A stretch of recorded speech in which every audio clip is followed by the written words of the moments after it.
This week on Meet the Experts, we're sitting down with Brandon Allen, Director of MRO Services at Jet Midwest. We get into parts availability and pricing pressure, specialty repairs, building new capacity in the shop, and what it takes to deliver repairs you can stand behind. Hi, I'm Patrick Kraus, COO and Managing Director at Jet Midwest. Welcome to Nose to Tail. Let's get started.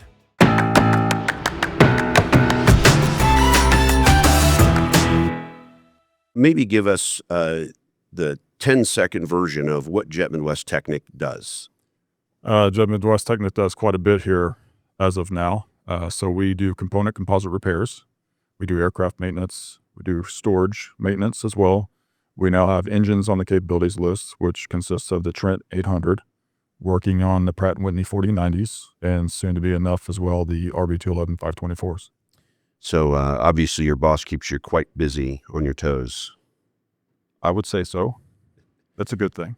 So with all of our guests, we like to, kind of start with an origin story, but I think I want to pivot here and ask you what your favorite aircraft is and why. Yeah, so really the C-17 aircraft is probably my favorite. And a lot of reasoning behind that. Early on in high school, I joined the Army ROTC, and that was one of the first aircraft I got to step on and really take a tour of during a drill meet, and just the sheer mass and power that thing would put out and the capabilities that it carried across the board were just astounding. So for our listeners out there, the C-17 is nicknamed the Globemaster. Globemaster. And maybe describe how big it really is to people so they can maybe get a scale of maybe what fits inside of it.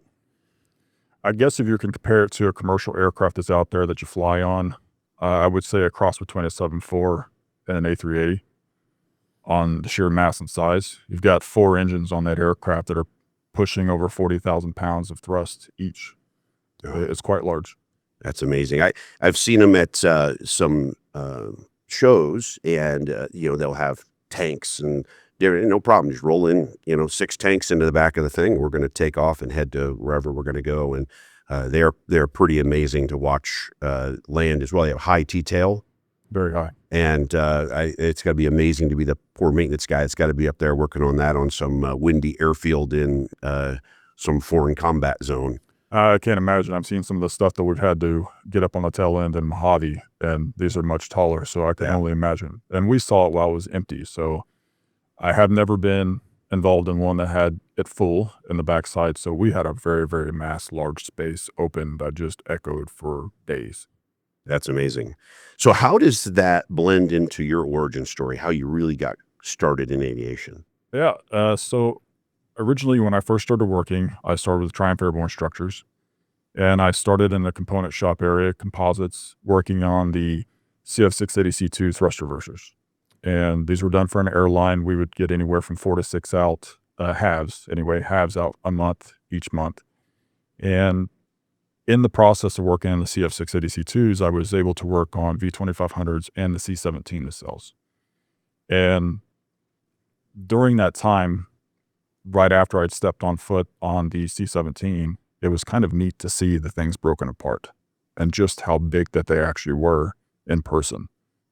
That kind of led me into everything else that I'm doing today, really. Being able to see multiple different products and stay in that line of type of work has been excellent. It's been ever-changing, and my brain has to be ever-changing. Well, certainly Jet Midwest has been very good at challenging you over the last handful of years as you've taken over the MRO. And it's been a wonderful thing to see as an owner that no matter what we've thrown at you, you've been able to tackle that. And I think you take the cavalier nature of an ownership group who wants to move fast and jump into something fresh, and you do a good job of throttling that down and saying, no, there's a perfect way to do this, and we're going to do it that way, and we have to go, okay, yeah, Brandon, we'll do it that way, and the success is obviously coming down the road for us really, really nicely. So maybe talk to us a little bit about your passion for the component repair itself. Where does that really lie from teaching the guys on the floor? Because I know you have a lot of people you bring in and train from scratch who maybe have skills. Maybe talk through, maybe we pivot to that. How is it that you're bringing people into the component shop to become technicians? What are you really looking for in that person, and how do you really develop them? Yeah, so a lot of what we hire for is a personality type. Um, I'm not going to say that we don't hire for what's on paper and experience because we do, but a lot of what we're looking for is to try to find those individuals that are going to get along with the rest of the crew. It makes it that much easier to train. One thing that we do have that we can offer is a complexity of parts and repairs. It's not the same monotonous material over and over and over again. I've dealt with individuals in the past that, they love to work on the same part over and over. And they may be installing one single nut plate on one part and pass it on down the line. But we have the opportunity to start something from nothing and build it into something. Some of these parts that are torn down off aircraft are in probably the worst shape that they've ever seen. And some of them, the guys look at and go, how in the world are we going to repair that? But we evaluate, we tear it down, we find a way to fix it, build it back up, and by the time it leaves the shop, it looks like it's a brand new part. It gives a lot of these mechanics something to look forward to and a sense of pride and ownership in their work. A lot of the training that we do inside this place is based upon multiple aspects of different parts and repairs and the ability to install fasteners, make brackets, fabricate piece parts, small bonding applications for the composites. And we make sure that these individuals are trained and ready to go before we ever release them on their own. That's fantastic. It's been different to grow an MRO here in Kansas City probably than it has been. You were previously in Tulsa. Correct. And certainly if you're in a aviation density of a place like Southern Florida, you've got a lot of access to an awful lot of talent that's already being nurtured everywhere. And I love hearing the stories about how we bring our folks through our systems and really grow them. And for all the listeners out there, Jet Midwest prides itself in allowing our employees to go across our diverse companies. We have employees that will start at Technic and end up at Jet Midwest Inc. and vice versa, where they've got opportunity to grow their careers beyond just their initial stage when they come in. So when you come in as a mechanic, that doesn't keep you as a mechanic your entire career. You got inspectors that have gone through and been qualified inspectors. And now when we start about shifting product lines, now we've got these engine shop coming. We've got a different set of skills and opportunities for technicians to grow there. Yeah, there's plenty of opportunity within Side Technic alone. And we have developed that program within our side of our component shop regarding our inspectors specifically, that we're rotating them through the engine shop once they have a tenure. The main reason for that is we have a lot of components that we deal with in component shop, and there's something new every time you turn around. This is getting them used to seeing the parts at a more fast-paced environment. And when they get to the engine shop, it's a little bit slower. Those things take a little bit longer, a little bit more detail, but they've kind of mastered the detail with the multitude of parts in the component shop and are able to implement that within the engine shop as well, and also a power plant team. Very nice. When we talk about the people and the repairs they're doing, I know obviously we have CMMs and we're working off of the OEM manuals. But maybe tell the listeners a little bit about some of the special repairs that have been developed by our team over the years and how those are impacting maybe even the marketplace of why we did it and how that positively impacts the market. Yeah, so one of those is the 535 nose cows. Jet Midwest has developed an AMOC program, which for all those, AMOC is an alternate means of compliance. It's just another way to repair something that's been approved by the FAA, and it's usually related to an AD. What we've done there is we have taken the entire bulkhead from this assembly and transferred it from titanium to stainless steel. We replace the webbing, the brackets, the stiffeners. We do welding on the T's. We change all the brackets and hardware for the tubing. It's quite a process. I think right now we have anywhere from 800 to 900 hours in one singular AMOC program. That is full teardown and full rebuild. The only thing that we do not do in-house is the full mesh replacement. We outsource that due to the bonding techniques, but we can usually turn one in about 30 to 45 days. And Nice. that's led us into a lot of other additional repairs on other nose cows and also fan cows. Some of the things that you may have thought other individuals would be inexperienced at, doing the AMOC has led us into Pratt & Whitney 4000 repairs and modifications, G90s. it's led us into water ingression inspections with NDT equipment. It's come a long ways. Yeah. You mentioned the Pratt 4000. Our listeners probably recall that there was a 777 that was leaving out of Denver, and this was in COVID, maybe 2020 or 2021, somewhere in that range, that had threw a fan blade and damaged the nacelle package on the engine. Ended up dropping some of the nacelle parts, actually broke free and fell into the suburbs in Denver, and this initiated a large global airworthiness directive for some inspections, some modifications, some repairs, and Jet Midwest Technic was one of the early repair facilities that developed the capabilities to modify the units and inspect them. So maybe you can talk about what that inspection process, what you had to go through on that inspection process, and maybe why it was designed, the inspection process was designed the way it was. Yeah, so initially the inspection process was something completely new to us. We had to kind of learn it on the fly, but fairly simple. We had the kits here to replace the aft bulkheads on the inlet cowls, and that became very, very simple because of the first initial AMOC program. Also, installation of the ballistic shield that was on the aft end of that panel as well. And with the fan cowls, that was a learning process. The first few probably didn't go as well as what we thought because we actually had to put these in the oven. We had to get them out in a timely manner for the water ingression inspection. And it took us a couple tries. But we finally got it down, and we finally got smart about it, and we started putting multiples in there at one time and inspecting them very, very fast, so we didn't have to have the long lead times and the wait for the cowlings. So in the first few, I think we had about a 45-day turn. By the time we were done, we were working on a 21-day turn. Very nice. So maybe describe what is that inspection? Help us understand what you're actually doing from an inspection process. Yeah, so with the fan cowl specifically, once you first get it in, you will do an entire grid of the fan cowl, and they're grid in sections. And the reason for the gridding is so you can actually take a thermal image scan of the area and actually map out the water ingression spacing and see where it's actually at. And that will determine whether or not it's an internal repair or it's a full replacement of the inner skin and somewhat possibly of the core material that's on the inside. Once that grid process is done, we then take it to the oven. We heat it up to a certain degree for a certain amount of time, and we pull it out and immediately get the thermal camera and we do a full scan, take a bunch of pictures.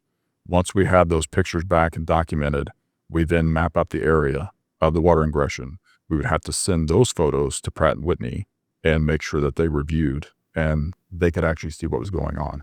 And a lot of that was for their internal process to see if it was a continual problem and if they had to do something different going forward. Yeah, you said Pratt Whitney. I think you meant Boeing. Sorry. That's Oh, okay. you're I'll correct. forgive you. you got probably have Pratt 4090s on your mind. I do. But I remember going through that process, and even Boeing struggled sometimes to give us back the repair schemes quickly, even though we did all the work and they had to do the analysis on it. But that was a really neat project to watch our guys go through. And for our listeners out there, the fan cowl, if you lay it on the ground, is about the size of a small car. So it's not like it's a small oven. This is a massive oven, and a logistics challenge certainly to get it done. But it was very cool to watch you guys go through that process. And again, we were one of the few people in the world who tackled this project, mostly because we were tied up in that product line, and it allowed our clients. And Jet Midwest today has those units, ready to go so that we can exchange them with our clients in the future. They don't have that long lead time. We have units that they can simply do an exchange, and they can take our unit while we go through that process with theirs. So it's a great market condition. One of the other repairs I know that you guys have been able to do is under Part 43 was the seat track project for the 767 fleet. Maybe talk a little bit about that project and why you think that one has been successful. Yeah, that originally, when we first started developing that repair, quite honestly, we were a little bit leery of it, thinking about how we could possibly do this. But once we got confirmation from the FAA that there was something that was possible with replacing just a few minimal parts, but also reproducing the track itself, what we had done is we were having the main track assembly machined out of brand new material. And we would take the piece parts that were removed off there that were serviceable to reattach to the new track itself. And that has saved countless seat tracks from individuals and, customers needing those. I think we've done probably 15 to 20 at this point in time that have been fully overhauled and has saved thousands of dollars. These seat tracks alone, I know when we overhaul them, they're somewhere in excess of $10,000, but the seat tracks themselves cost over 20 if you try to find one brand new. And that's if you can find one. The market's just not there. Yeah, it's been an interesting, and really it's the seven, and we do other seat tracks as well, but the 767, these are the cockpit seat tracks. So you have a pilot or co-pilot seat, and they're pulling themselves forward and back. And a cockpit seat is a very large mechanism. It is nothing like a passenger seat, which is built for weight savings and comfort. These are really built for, it's a very robust seat. And so these seats have a bit of a flaw that causes cracking in the vertical section of the track. And because Jet Midwest had been tearing down 767s, we always had supply. And as that supply dwindled, we're like, geez, we have to figure this solution out. And Jet Midwest Technic came out in their white horse and their hat and came and saved the day. And although we're not doing thousands of them, every single client who comes in, they're coming to us because we're the only choice they really have, because they just can't get something readily available today. Because frankly, the OEM on those doesn't do a great job of keeping the market supplied with them. You're correct. So let's talk maybe about and pivot to the engine shop. This has been an unbelievable journey for Jet Midwest. We've been investing in the 777 aircraft and engines for a number of years, and we had a vision that we wanted to start repairing, doing major repairs on the Trent 800 so that we could salvage as many engines for our fleet as possible. And I think we started that journey in the summer of 24, where we took the old TWA American engine shop and started to clear it out. It was used for engine storage program, and we actually had to clear it out, start building that space. Brought our first engine in the fourth quarter of 24. And maybe you can talk about how you tackled that first engine and maybe a little bit of that journey from that point. Yeah. Honestly, I wish everybody could see the before and after photos of their engine shop. There's probably a picture out there I'm sure somewhere. We'll probably find some to post. Yeah. When we first initially started, the initial look at where the engine shop was going to be, if you gathered 5 people around, 4 of them to go, you're kidding me, right? Because it was dark and dingy and really it had no life to it. But we did get in there, we got our hands dirty, and we really built the shop up to something that is outstanding for the Trents. And with that first engine coming in, we got our approval in March of 2025 to start doing what we classify as minor hospital stay visits. And these were some of the first fan case removals, blade removals, inspections, and checks and bore scopes that we were first initially doing. But the whole intent of the engine shop itself was to start doing module replacements. And thankfully for us, this is not an overhaul requirement. This is still in the repair criteria. And we are now officially getting ready to receive back our first modules that have been fully stripped and Metco liner reapplied and ground down to the appropriate level after FPI. And we should be getting those back here within the next month. And we'll start the full rebuild of the first engine from the module teardown and be ready for it to leave out of the shop in May, maybe the end of May. But it's been a ride. We have 6 bays inside the engine shop now, and 3 of those are working bays. The other 3 are teardown bays or /storage bays that we have or minor repair work. We have a full team now, and are looking to hire more, of course, because we have more work down the pipeline. But really, it's been a learning adventure for everybody in it, as it's all been brand new to everybody that we have in the shop. So we've really had to rely on each other for the expertise that's within inside the shop and even outside the shop. We have a lot of individuals we deal with outside of Jet Midwest Technic and Jet Midwest as a whole that we do ask a lot of. And thankfully, they've been willing to help because it is a service need for the United States that nobody else does. Yeah, certainly the expertise within an engine type it has been tough to find people who have Trent 800 training and Trent 800 shop experience. So the growth of the human capital has been challenging to bring those folks in. And then I think probably to your credit, you've done a great job with, again, the training protocols and surrounding the people with the wisdom, with the people who have all of the other mechanical talents that just need to have that product-specific training. Yeah, and a lot of it is just having the want. Finding those individuals that want to learn something new, aren't afraid to get in, get a little bit dirty, and not be afraid to just tackle it. That's a lot of what we're looking for. Can't be scared when you get into Jet Midwest Technic. Yeah. Well, I tell you, it's fun to watch. I know your crew takes a massive amount of pride in the things that they're accomplishing in the shop because about once a month I see a picture of them celebrating after doing some new level of repair on an engine, and they take a big group picture and put it on LinkedIn, and I see it go through my feed, and I'm like, oh, they must have got that done this week, and I can go over and give them a little business, but they do take a lot of pride in every next step that they've taken in the shop. So it's been a lot of fun. And now you mentioned the Pratt 4090s. Talk to us about what's happening in the shop on the 4090 side. So 4090s, we are in the process currently right now of working through the approvals. First set of few engines that we'll be tackling are going to be those same type of minor replacements and inspection checks and bore scopes. We'll be doing the runs after completed repair, and we'll be looking to do some top end and some module repairs on these engines as well.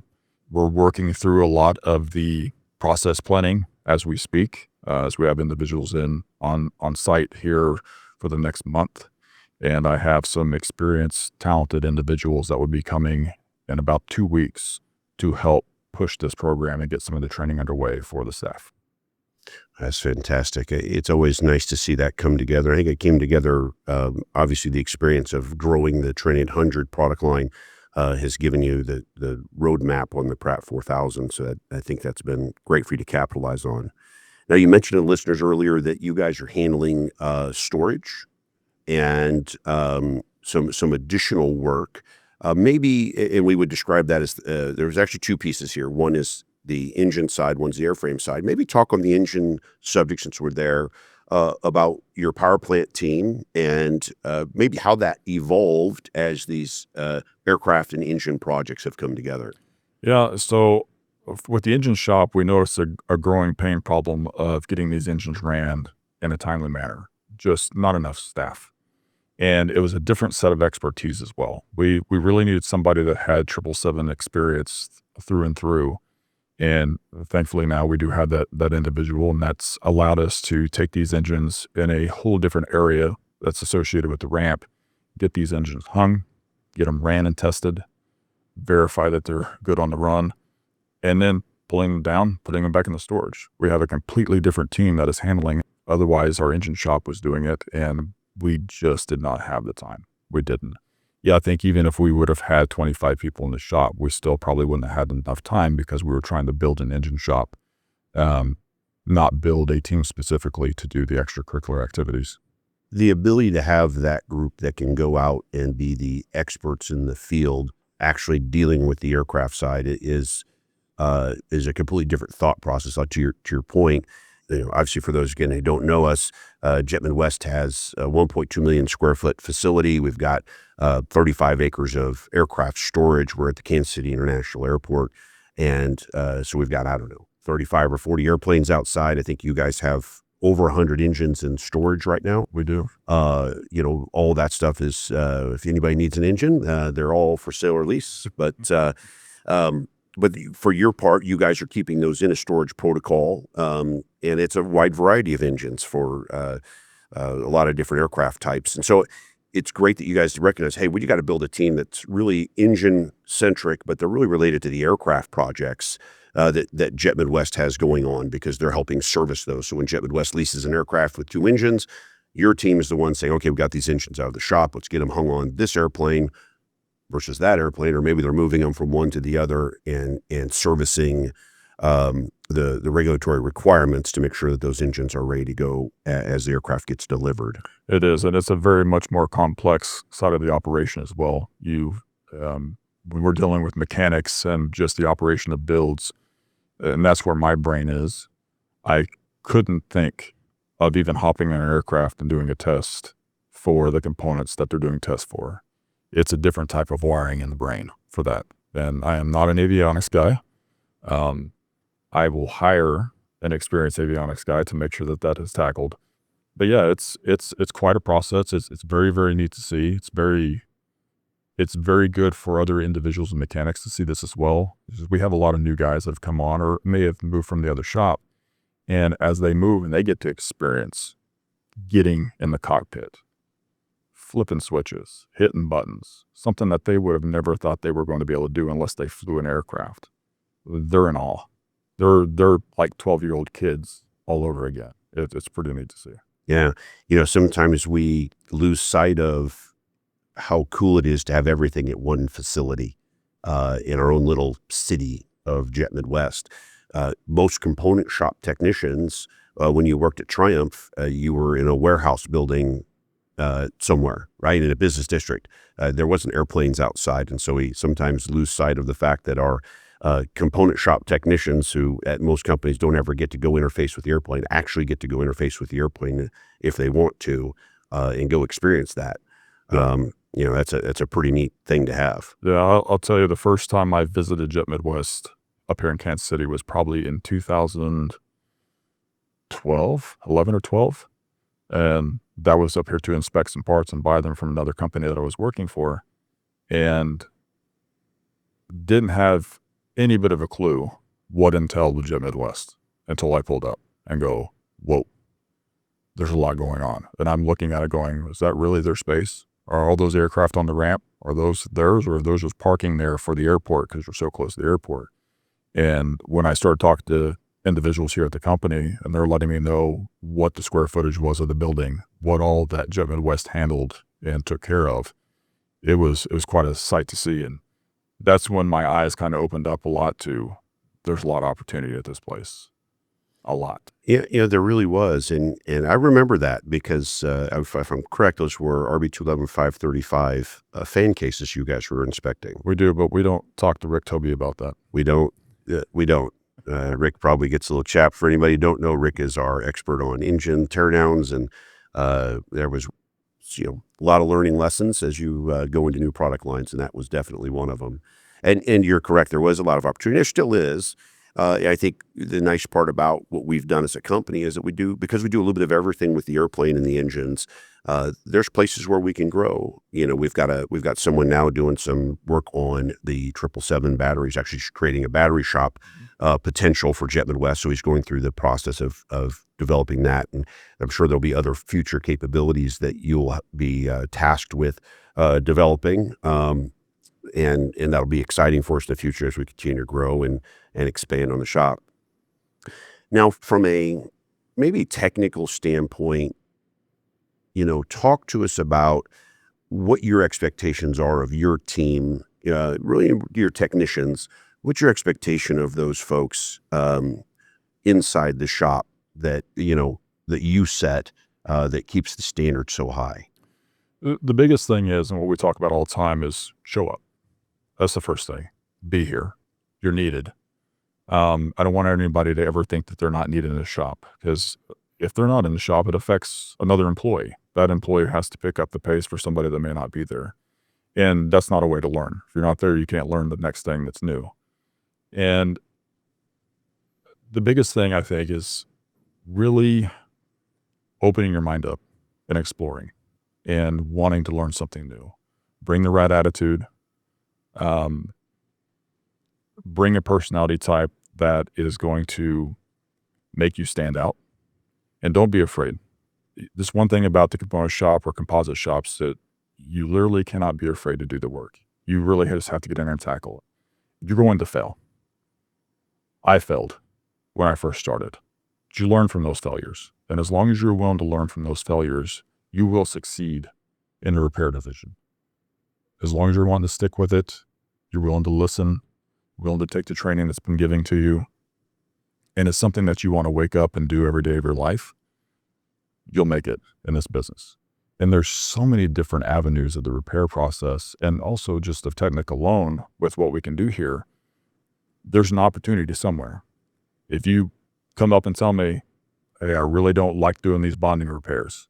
We can find you something else. There's plenty to do. We can have you disassemble. We can have you install rivets all day, install seals, make repairs. And if it's just not something for you, then we have the engine shop. We have the power plant team. Go explore. And one good thing about Technic as well is that we can push employees around to go experience new things. That they're not just stuck in the component shop. They're not just stuck in the engine shop. There's opportunities to get out there and help the fellow team members and learn something in the process. And who knows, maybe, just maybe, you'll like something a little bit better and it's a really, really good fit. That's great. You know, one of the things that people don't see behind the scenes is what a tremendous job you do with leadership and really nurturing an environment where this collaborative culture has developed. And you've really set some great foundational things there. And I know we don't always talk about that. A lot of times we're talking about the technical parts of the job, but everything you're describing about your employees and your passion for it comes, in my opinion, from your ability to be a fantastic leader that provides that consistent background, and it really nurtures everybody through that. Maybe talk about maybe just a couple things that you would point to say this is these are the things within my leadership that I've done in the last couple of years that's made a big impact on those people inside the shop.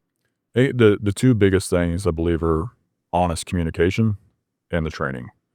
You can talk to most of my group and probably ownership that I'm not afraid to be honest, no matter what the situation is. I will speak my mind pretty often. But the training, and I've got a lot of good feedback from some of the training, and this is more based on leadership training.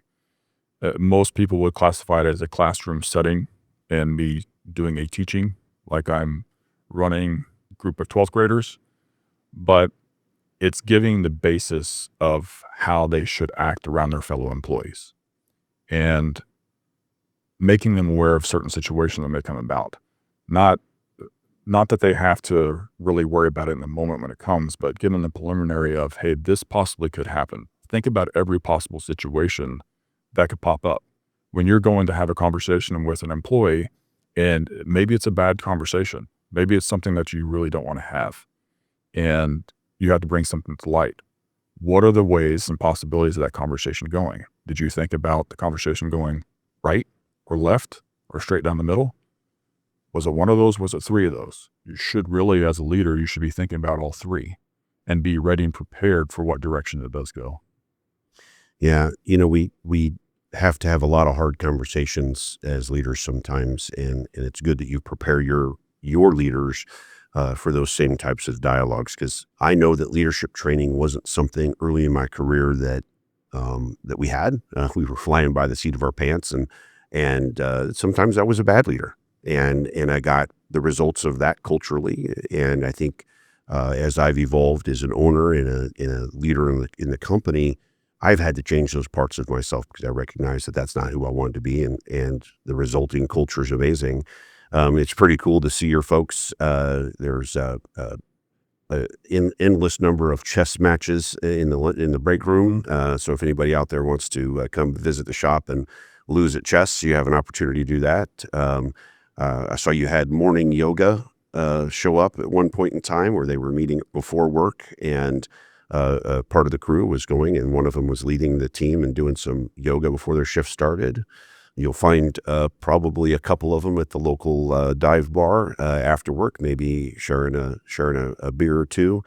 And it really has been because of the culture that's developed. It's because of your leadership. And again, I'm really proud for that and appreciate what you've done for the organization there. So let's maybe talk about what it is inside of an MRO that people on the outside don't have any clue is happening.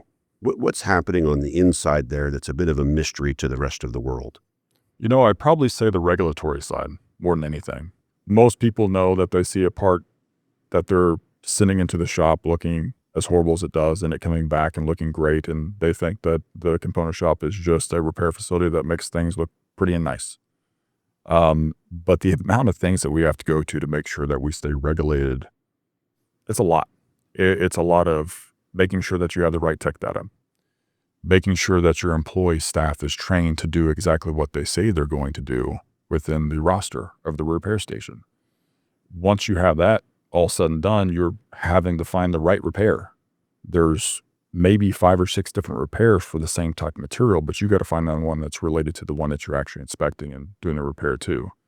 And then when that all comes together, your management team is running your shop to make sure that the appropriate person has the part to do the repair, that's competent in doing that repair. You have to have the right inspector come inspect the part to make sure it's airworthy before they sign it off, put an 8130 on it, and strip it back out to the customer. And then you have all the behind-the-scenes stuff of myself or my operations manager quoting the product, my customer service representative communicating sometimes every single day with the customer, letting them know that the unit is on time, or them getting the question, is the unit still going to ship today? Answer is yes. We're ready to go. And all the way to the shipping function and making sure that we're getting the right tracking information, getting the right address, getting in the right box, making sure it's secure, get it out the door. I think there's probably more behind the scenes operations that a lot of people don't see or even think of that's related to what goes through with just maybe even one single little bracket. Yeah. And I saw an email come through my chain this morning for we'd quoted a $350 repair on a part, which was about as thin as we can get. And they were begging us for a discount. So we got them down to $325. So Brandon's going to lose $25 on that one, but we're going to take care of a customer who had a unique part that needed to be repaired that frankly, we were the only ones that were going to be able to solve the problem. So I'm glad that our customer service is finding a way to yes there. Yeah. And something that's not available anywhere else. Right. That's always a part of the problem that we deal with is we have to look at parts that, or listen to customers when they say, hey, it's not available anywhere. It's great to know that we're the only ones that possibly could take care of this and know that it's not available. Sometimes it gives you the upper hand knowing it's not there, but other times knowing that the cost is going to be fairly cheap if it can be found, we try to accommodate the best we can. And that's one thing we're running across here lately is just the magnitude of unavailability of parts and materials associated with the shop. We've talked about this historically over time, but the supply chain challenges that exist for the parts side, both for piece parts and for full assemblies, has changed dramatically, shifted dramatically from the pre-COVID stock levels and delivery times to post-COVID. I'll speak of maybe some other shops. I know that we've got some engine components that we send out that are specialty repairs that we'll send out to some vendors. And those shop visits used to be 45 to 60 days to get a disc overhauled. And now it's 90 or 120, 180 days. We got quoted a 365-day delivery on a repair, and we sent the unit. I guess we'll get this next year, and hopefully the market doesn't tank on us and we do okay. And a component shop really you're both beholden to that supply chain challenge as well as part of the solution to the supply chain challenge, because you're salvaging parts. Maybe talk about what you're doing to solve the supply chain challenge that some of our operators are having. So the good thing for us is that pretty much anything that we deal with, it's inspectable. There are AMM inspection criteria that we can abide by and make something work. And if we can't do that with the current part that's on the unit and it's just beyond any repairable limits, we have the opportunity to make the majority of them. Now, when I say make them, brackets and maybe some angles we can possibly make. If we're dealing with a casting part material, it may be something that's a little bit off. But we have the opportunity with Inside Jet Midwest, with all the inventory stock that we do have, to actually procure a piece part from another part main assembly. And we can make those exchanges. We have an abundance of possibilities here with those types of operations. It's not something that we have to go out to market and buy. And if we really truly can't find it, we can make something work. Yeah. Certainly Jet Midwest Technic has serviced Jet Midwest as your primary customer pretty much since inception, right? It was designed to be an internal service provider, and now you're doing a lot of external work because of your success, which has been awesome to see your growth. And I can't tell the listeners how many times that Brandon and his team have gone out. In fact, you guys just did, I don't know how many CF680 C2 thrust reverser inspections last month, what you guys did in March. I think there was 13 or 14. 13 or 14 thrust reversers that we put through. And I'm not sure the total yield we'll get, maybe 5 or 6 that will yield out of that, and the balance will be dismantled for their piece parts, and we'll sell those either into the job, or we'll sell those to the marketplace, depending on what it is. Um, but the power of having a parts company and an MRO component shop together is very powerful in solving that supply chain problem. A lot of customers are coming in saying, "Hey, I need the latch for that. I need a blocker door. I need these other pieces," and we're able to solve those for ourselves internally pretty quickly. And certainly, we're helping the external marketplace as well, as needed for those other shops. Yeah, absolutely. I mean, we're a lot of these individuals that will send in parts from outside customers, they may not know what they actually have, may not know what the entire assembly is. And I talked this back to quite a few years ago of doing a lot of 535 oil tanks. And these oil tanks, and I'll mention Rick Toby's name again. Rick was sending these oil tanks to us, but they were missing a lot of the brackets and links. And we started finding this, so I had contacted him and said, "Hey, these are still on the aircraft. These are still on the engine. And if we don't get them, you're looking at $40,000 in costs. The unit's worthless to you if we don't get them." So an internal process for you guys at that time was to make sure that the dismantle teams had the appropriate information to remove the appropriate links and hardware. That way we didn't have to scrap or BER an oil tank, and we could actually get those repaired. And so a lot of our job is to inform our customers of what needs to be on these parts incoming. And the good thing is, when we have these parts incoming and say it's a panel and it's missing a latch or it's missing a link, we have the availability to use the sales side of the company and purchase one from inventory we have in stock to help fix their unit, because they may not have it on their aircraft. Yeah, certainly that supply chain, shortening that chain by being able to have that has been tremendous. Um, let's talk maybe a little bit about the future. What is, we talked a little bit about the Pratt 4000 and the Trent hundreds, and there's a lot of great growth happening there in the power plant team. What is the most exciting product line that you anticipate working on here in 26 into 27? I would probably say getting in and digging into the Pratt & Whitney 4090s. I think I have seen every single composite piece off an aircraft at this point in time, and probably have touched it some way or another. So something new always excites. It's a little scary, of course, always is, not knowing exactly what you're getting into when you start digging. But the whole idea of being able to do something that nobody else is possibly doing, and creating that avenue stream for customers who may not have another option. We would deal with that with the Trents. Customers right now don't have another option for the most part. Otherwise, they're 2-year lead times on engines. So being able to reduce that time and make sure these aircraft are still flying, not just for us, but for others, is something that I'm looking forward to. Me too. Yeah, I certainly am in love with the 777 marketplace and the customers, and we've been able to do some very nice jobs acquiring assets and being able to pipe those in, and you guys have serviced us quite well from a maintenance perspective, so I do appreciate it. And it's going to be an exciting future in the Pratt 4000 marketplace as well. It will be. So, Brandon, we talk about what people don't see from the outside in looking in, and you talked a lot about the quality steps, and there are quite a few of those. In fact, one step I know that we took, we're approved with the British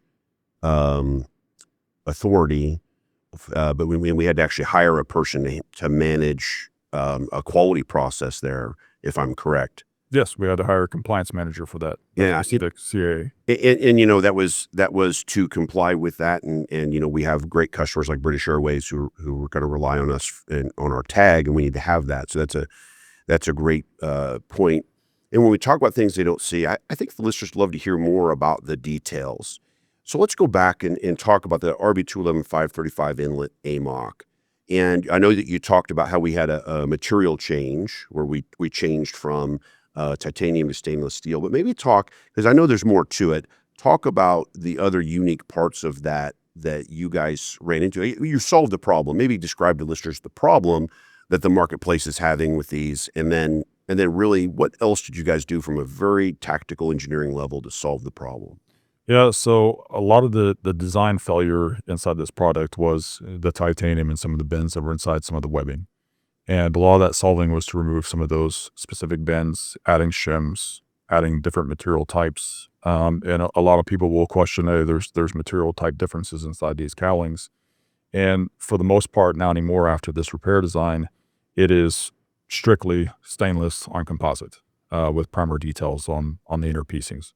Now, as you're describing that, so for our listeners, there's a dissimilar metals problem, and someone else told me that, so I'm assuming it's correct. They seemed really smart. But what's ended up happening is you've got a bend in a piece of metal that one piece fits over the top of the other, and it's got just sort of a bend in it. And metal likes to return to its original shape, and then it also expands and contracts at different um, levels to each other. And because of the design, the original design by Shorts Brothers, there was cracking that was happening in these sections, and not like a little tiny, just one little problem. I'm talking 24 or 36-inch crack, and the pieces inside literally rattling like a tambourine.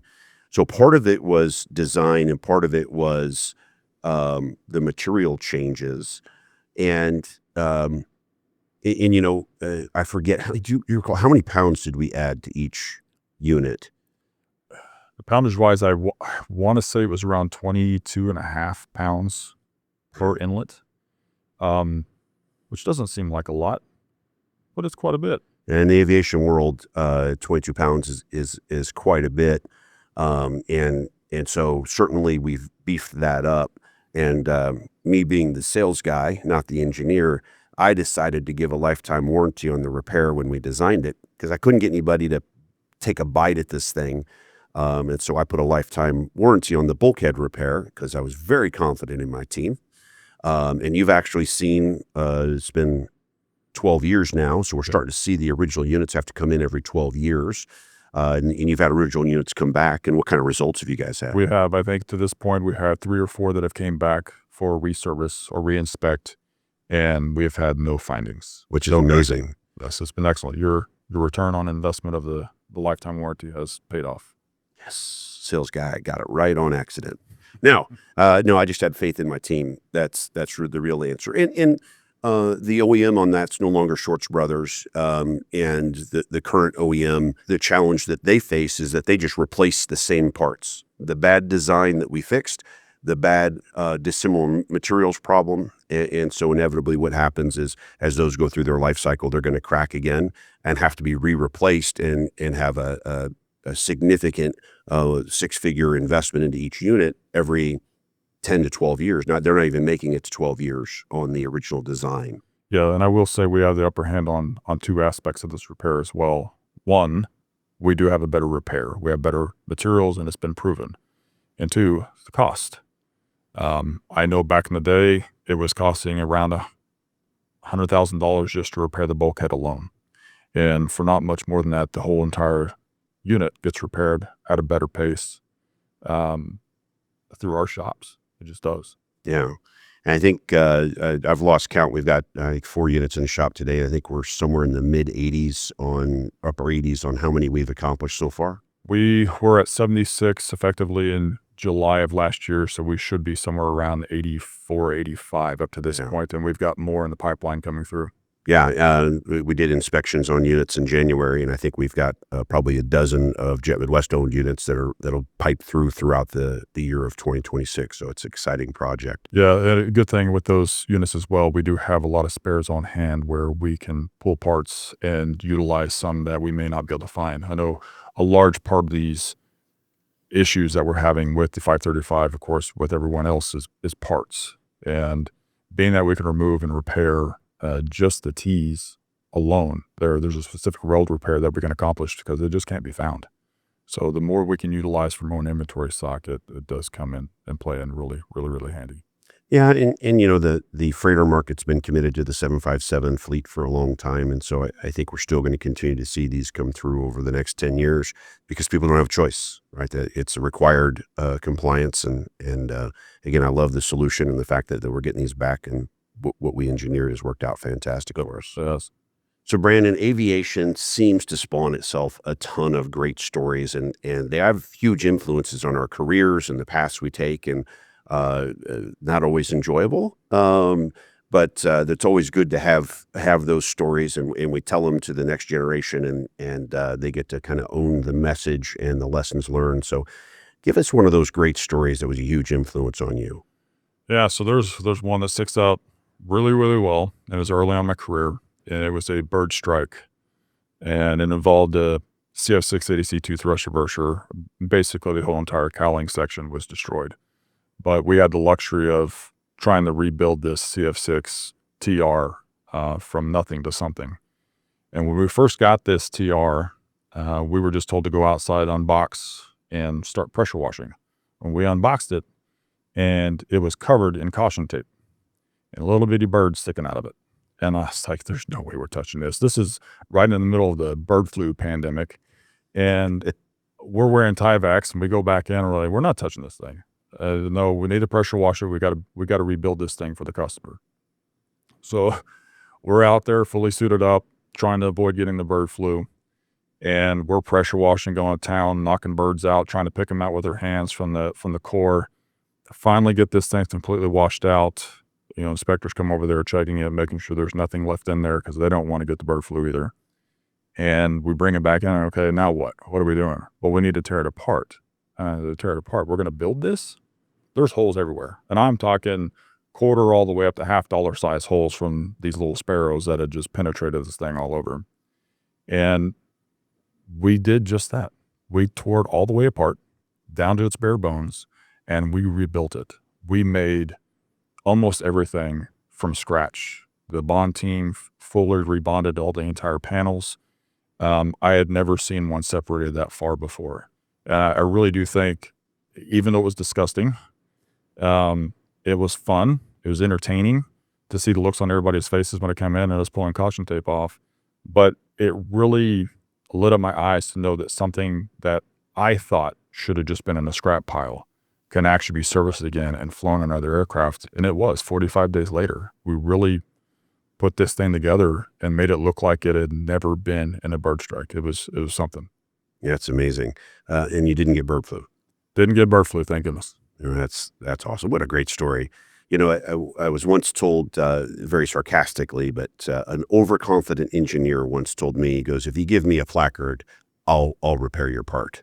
Yeah. And sometimes it is the can-do attitude. So that's amazing. And what a great commitment from your organization to say, you know, a lot of organizations are going, this might not be worth our time and energy to go do. And they obviously saw the customer with a problem and said, that well, fine, we'll just tackle it. So that's pretty amazing. You know, we talk about organizations, and, you know, if we want to use rivets as a metaphor, if you've got all these rivets within Jet Midwest Technic as you continue to grow and develop, and those rivets hold things together. What's the most important rivet that you've got inside the organization in your mind? So a lot of it is developing the relationships between the individuals and making sure that, for the best part and most part, that individuals do get along with each other and can work together flawlessly. A lot of that comes from a lot of my background in customer service years past, even before I got into aviation.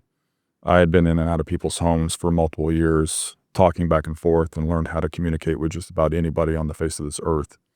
And I've been able to transpose that onto the other fellow employees and making sure that those relationships stay the same.